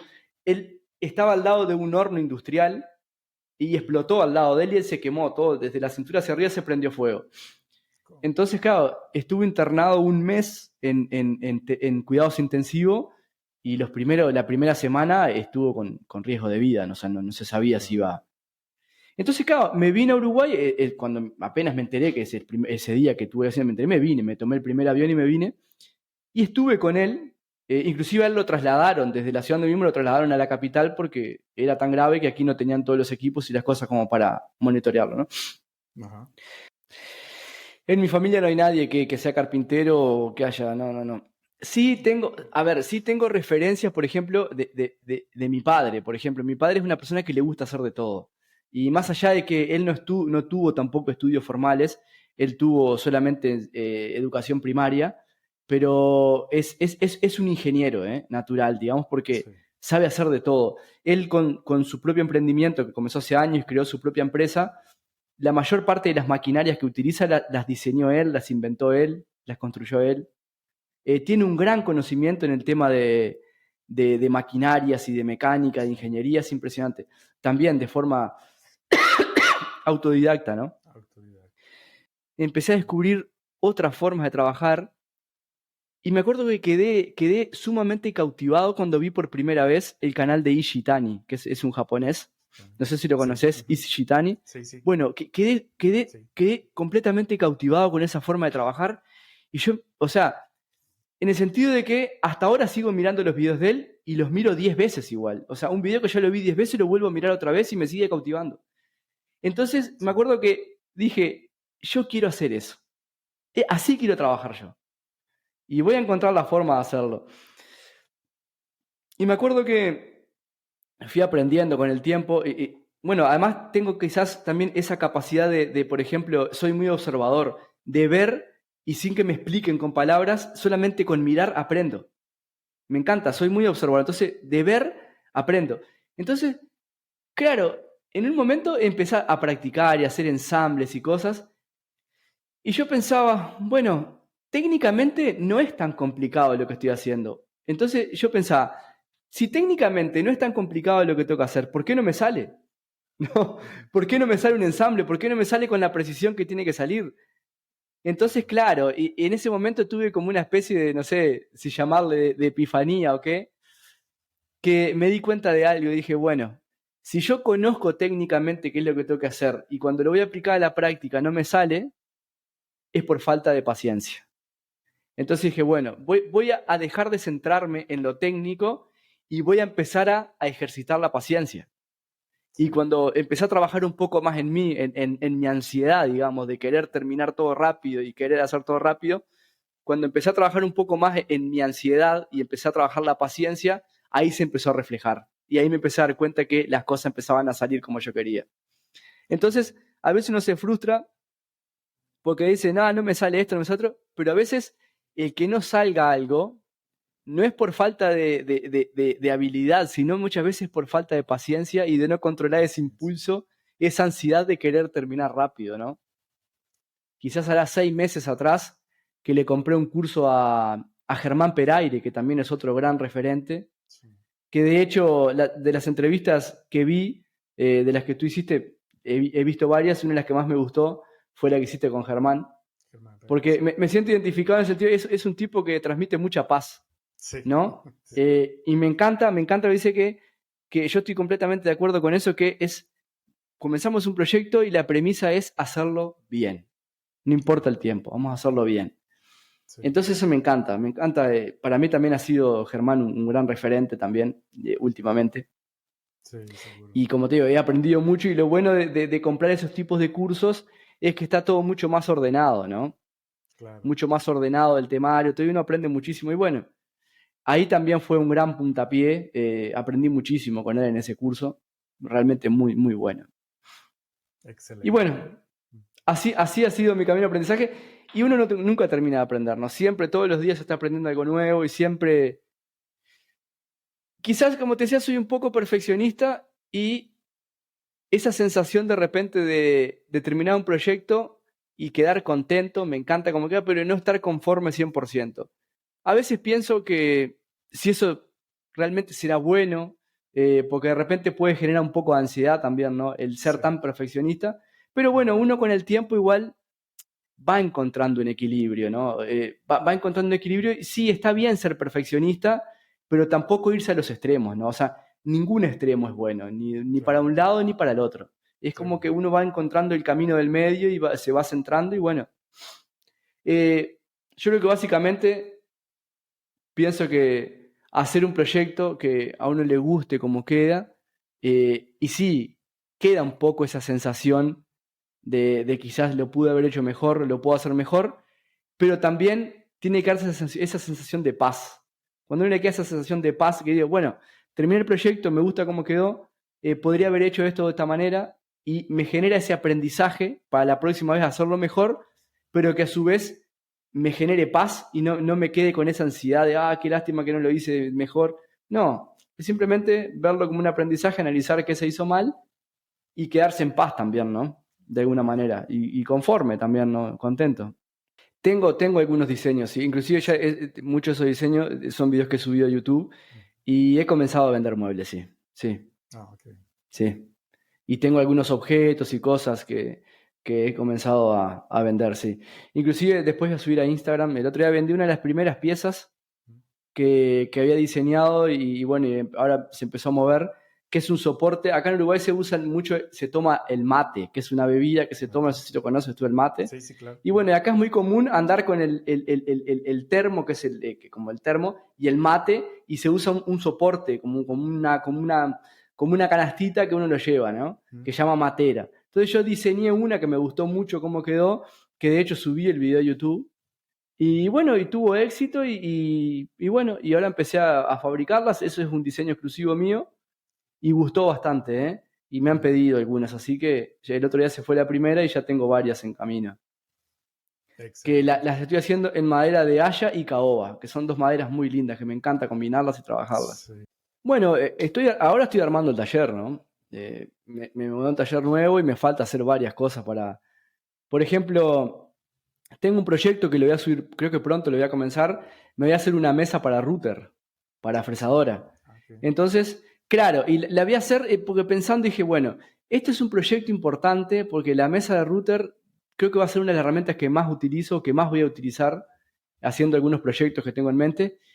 Y quiero que sea algo sólido, quiero que sea algo bueno. Entonces, bueno, invertí algo de dinero y compré los accesorios necesarios. Compré una fresadora por Amazon, de esas fresadoras Bosch que van y compré también una base, un router lift. No sé si tú conoces cuáles son los router lift, sí. Pero compré uno de los buenos, eso que tú le colocas la fresadora abajo y ya tiene el sistema de elevación, tiene todo. Ajá, sí, claro. Entonces, claro, ya compré esos accesorios que no son muy económicos, pero decidí invertir ese dinero porque es una herramienta realmente muy importante, que voy a utilizar mucho. Entonces, decidí hacerla bien. Y bueno, más adelante quizás suba el video, voy a hacer el mueble de la mesa de fresado, voy a hacer toda la estructura del mueble, voy a colocar la fresadora. Inclusive también hasta compré esas llaves de interruptor que tienen la palanca roja de stop. Compré también una llave de esa. Okay, sí. Y básicamente me voy a armar una mesa para router, que es una herramienta que necesito ya. También tengo pendiente hacerme un mueble para afilar, un mueble de afilado, porque al fin y al cabo es importantísimo tener un mueble de afilado, porque uno de repente no afila las herramientas o no les mantiene el filo por no tener un lugar cómodo para ir. Es simplemente ponerse a afilar y no tener que estar buscando las piedras que están guardadas en un mueble, colocar una base arriba de la mesa para que no se ensucie. Entonces, eso no es práctico. Entonces, ahora también un proyecto pendiente que tengo es hacerme un mueble para afilar. Y poder colocarlo en el taller. A veces cuando preguntan mucho con qué herramientas comenzar un emprendimiento de carpintería, si existe la posibilidad, yo creo que la primera máquina que yo compraría es la sierra de banco. Sierra de banco, sí. Porque creo que es la más versátil de todas. Y después el router. Sí, seguro. Sí, ambos le dan mucha velocidad a cualquier cosa que quieras hacer, ¿no? Claro, hay herramientas más importantes en realidad, pero son mucho más costosas. Por ejemplo, creo que la más importante es tener una canteadora y un cepillo. Porque eso es lo que nos permite preparar la madera para comenzar cualquier proyecto. Sin eso... Claro. Pero bueno, creo que yo hasta ahora lo sigo haciendo el canteo, pues no tengo canteadora. Ya estoy en un proyecto, estoy en proceso de comprarme una canteadora combinada con cepillo, de esas más industriales. Porque bueno, cantear a mano es un poco complicado. Y claro, tengo la persona la barraca donde yo compro la madera, que es una carpintería grande que hay aquí, que es un amigo, tienen maquinaria y de repente les pido, cuando compro madera para hacer un proyecto, les pido que me hagan cara y canto. O mínimo que me hagan cara de una madera en la canteadora que tienen ellos. Entonces ahí agilizo bastante más el trabajo. Claro, máximo puedo hacer 2 proyectos en paralelo. Ya más no, porque sería una locura. O sea, no. Claro. Mucho estrés, entonces no. Claro, lo mío es más artesanal también, no tengo un taller de producción en masa tampoco, ¿no? Sí, claro.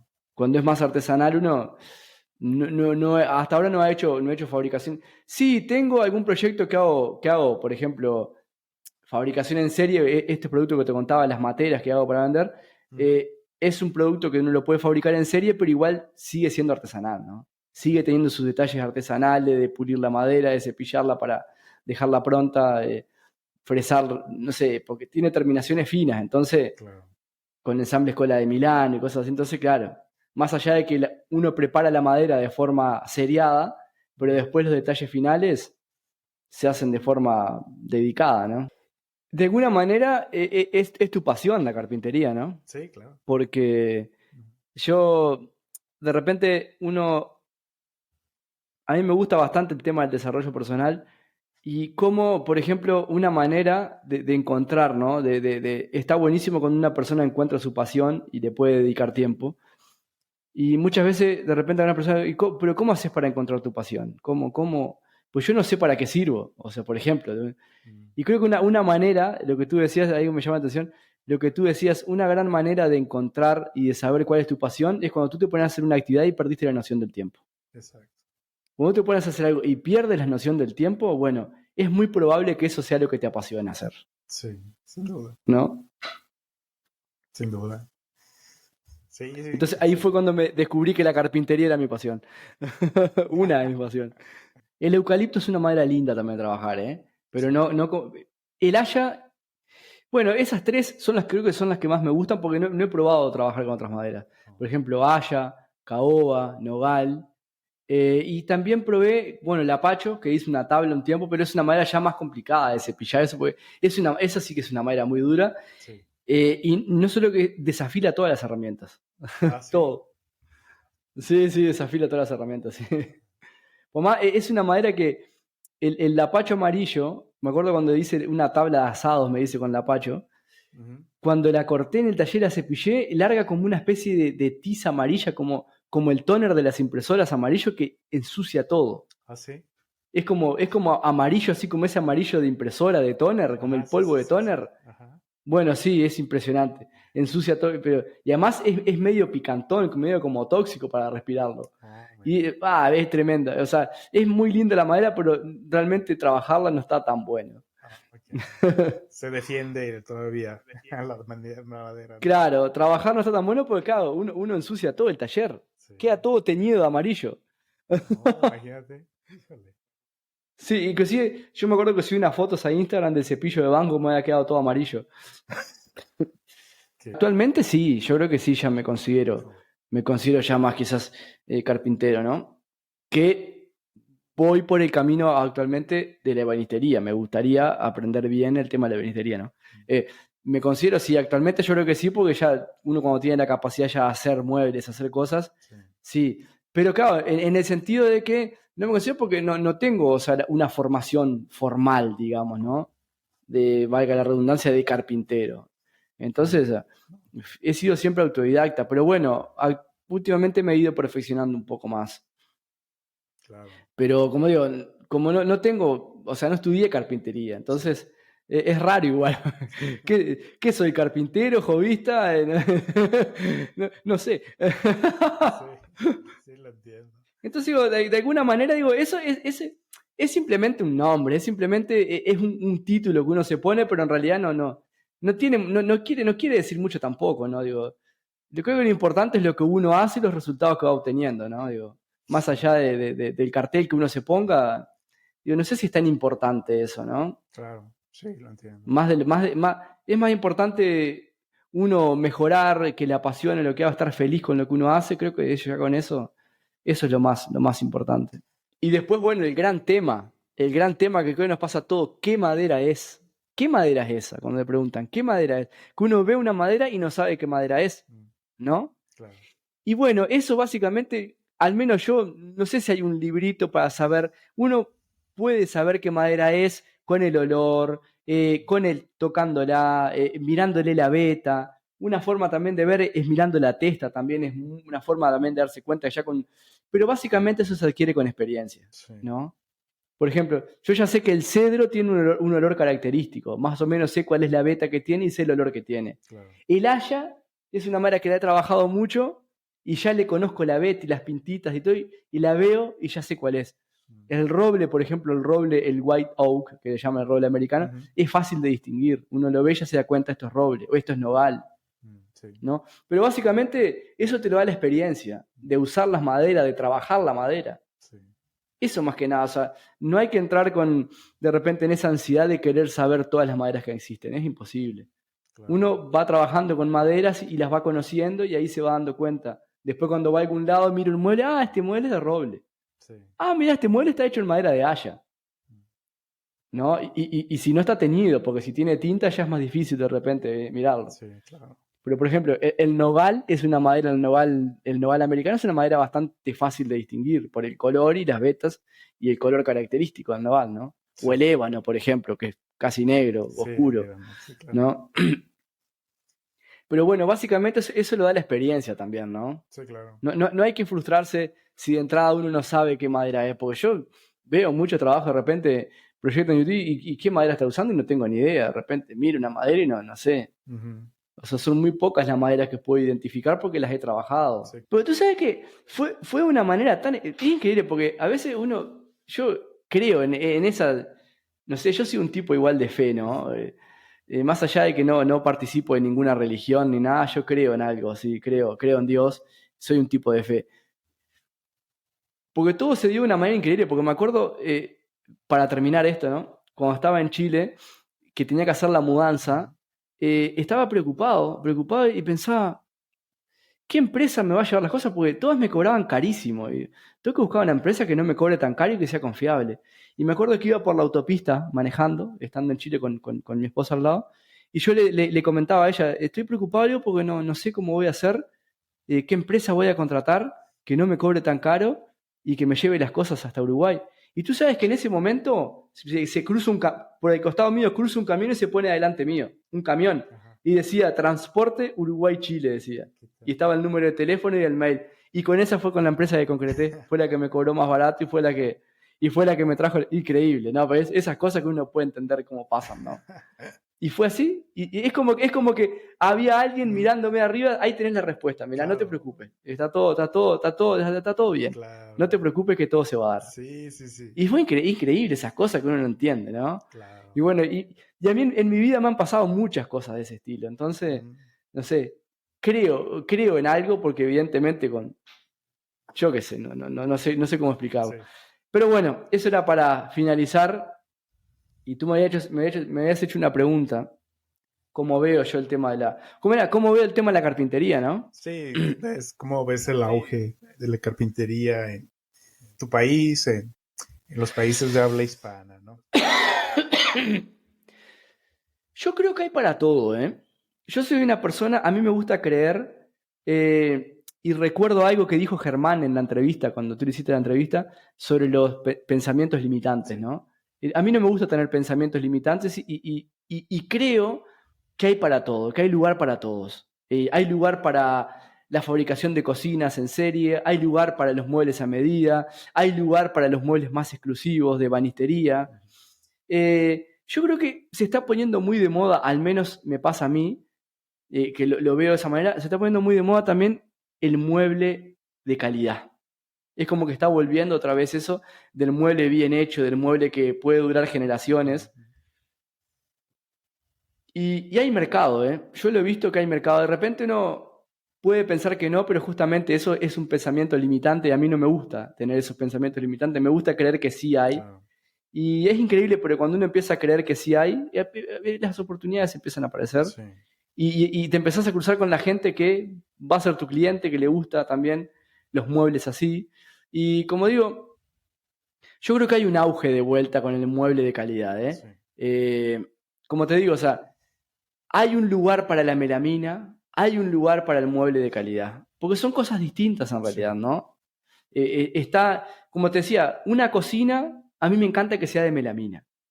Pero una mesa de comedor tiene que ser de buena madera, un mueble para TV, por ejemplo, buena madera, una mesa de centro, o por ejemplo, un mueble de cocina, pero ya un estilo, por ejemplo, un mueble vajillero que le llaman, que ya son muebles más estilo de banistería. Sí. Uh-huh.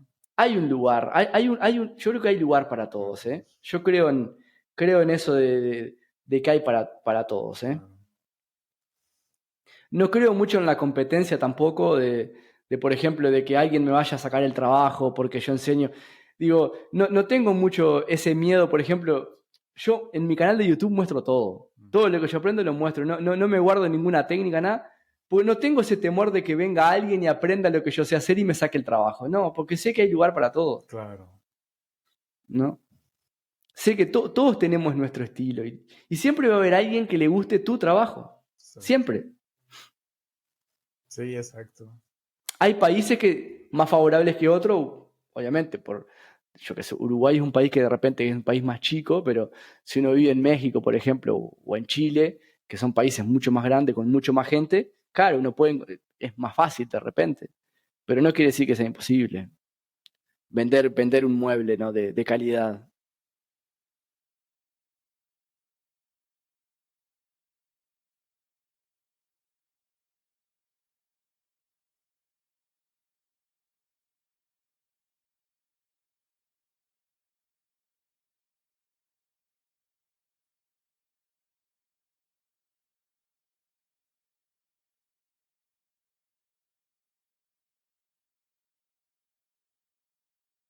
Gracias a nuestro invitado por darnos esta entrevista. Si te interesa ver las notas del capítulo, visita la página web www.historiasdecarpinteria.com/blog. Si te interesa ver la versión de video de esta entrevista, ve directamente en el canal de YouTube de Historias de Carpintería. Sin más, nos vemos en la próxima.